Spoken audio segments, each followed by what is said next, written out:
Hey guys, welcome back to Semper Fi Mechanic. My name's Thomas, and today we're going to work on a 2005 Chevy Silverado. We're going to do the crankshaft sensor, or crankshaft position sensor. So, if you want to learn how to do that, stay tuned, because we're starting right now. Alright, here's our beautiful vehicle that we're working on today. I came out yesterday and did a diagnosis on it. Came back with a crankshaft position sensor. This diagnosis is a little iffy. I'm 80% sure on that. Sometimes you can't get all the way down. It's this or this. But this is the cheaper way to go, so let's do the cheap one first. But I think I got it. We charged $300 for this job. Picked the part up, paid $60 with our commercial account. So $240 profit. First thing we're gonna do is pop the hood and disconnect the negative battery cable. Here we go. Where we at here, dude? Oh, where we at here? These are always like 8mm, I think. All right, 8mm. Go ahead and take off the negative cable. Go ahead and use the shallow socket because there's not much room here. There we go. Set that off to the side. Now, I need to jack this vehicle up. I already chalked it on each side. Might as well go full safety, throw the e-brake on as well.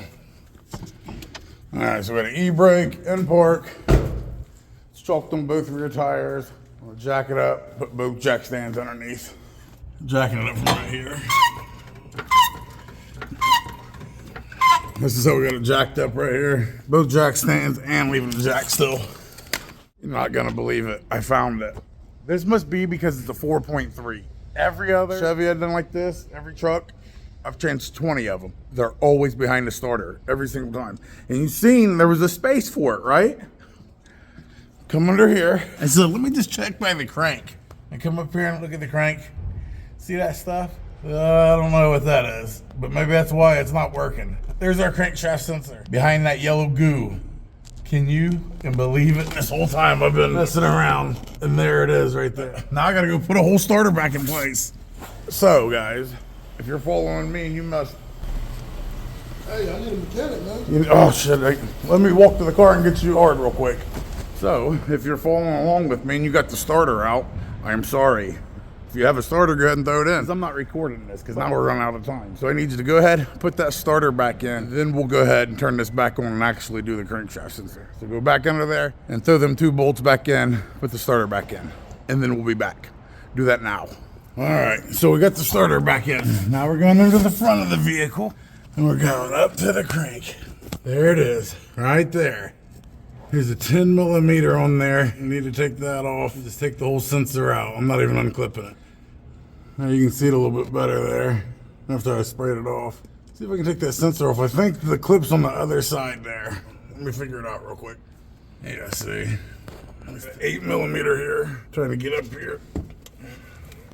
All right, maybe we'll just put it on like this. There you go, see? We're just gonna take it off like that. There we go.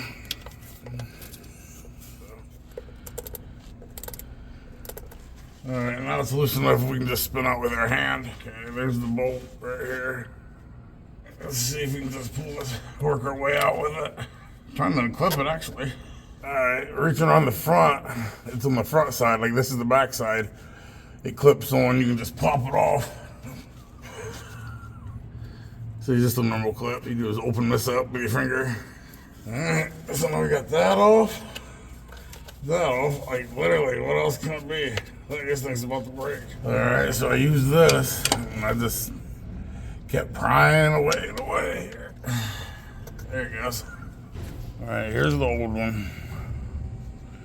Here's the new one. Remember, I bent this thing off just trying to get it out. They're exactly the same, but you can see how we're down this is compared to this one. And that's what goes against the reluctor wheel. But it also comes with shims. In case this is like too loose or something, you can put a shim on.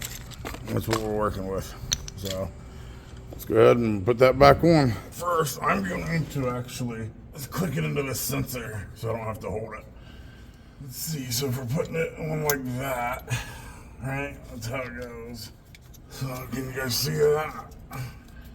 All right, click. It's kind of hard to see where I'm at. Okay, that's good. So now let's go ahead and put this in here. Let's work our way in here. That's where we want to be. All right, we want to get up in there like that. We want it to stay. We want to get all the way up in there and buckle this down.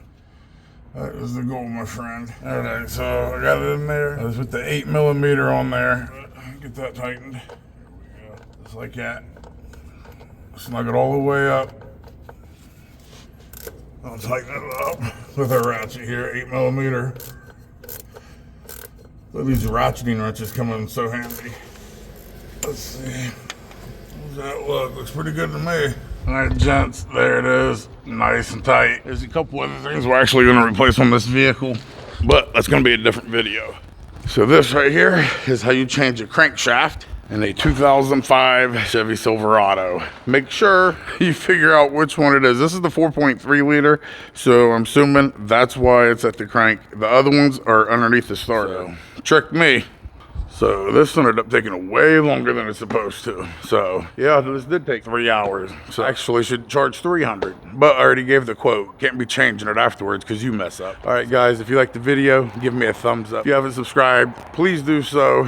And if you want to support the channel, you can donate. Here's the Cash App up here in the description. I have all the tools I used, other videos, other ways to donate, things like that. So check it out. If you don't, it doesn't matter. You know I love you guys no matter what. You guys have supported me in a million other ways. So I love you guys for it. And like we always say, Semper Fi, till next time.